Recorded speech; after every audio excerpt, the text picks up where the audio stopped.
每一次讀到今日兩節嘅經文嘅時候，我自己感覺好大嘅安慰，因為詩人提醒我哋，按照詩篇第145篇第18到第19節，佢咁講㗎。佢凡求告耶和華的，就是誠心求告他的，耶和華便與他們相近。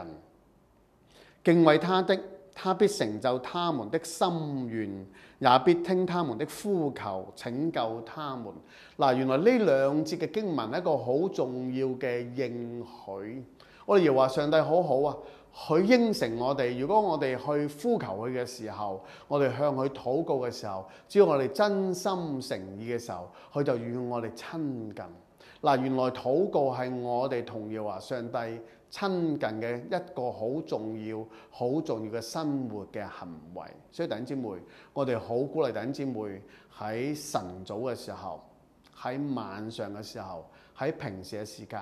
任何嘅時候都向呢位耶和華上帝呼求，向佢禱告。但係你會發現有陣時，當我哋禱告嘅時候，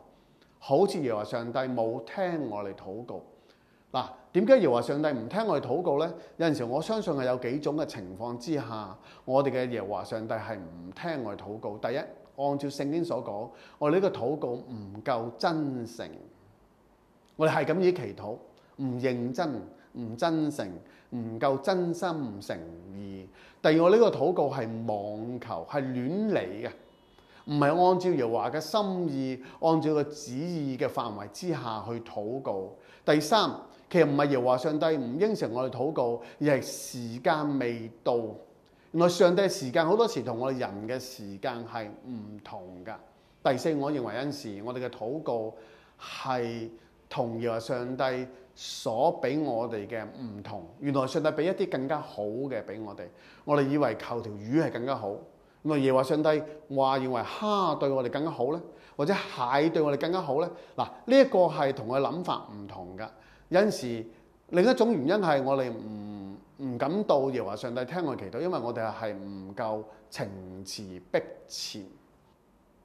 嗱，新約記咗一個故事，一個婦人佢經常向呢一個官去申冤，不斷去煩擾佢，煩都煩死佢，煩到官都冇辦法唔幫佢。嗱，弟兄姊妹，我咁講唔係鼓勵弟兄姊妹你煩擾上帝，只不過係提醒弟兄姊妹學呢個婦人一樣，一種好懇切、永不放棄、情詞迫切向上帝禱告，上帝必定幫你，必定應承你。弟兄姊妹，經文唔係停喺呢度嘅，佢提醒我哋都要做一個敬畏上主嘅人，因為敬畏上主嘅人，一個真誠敬畏上主嘅人，上帝必定去成就佢嘅心願。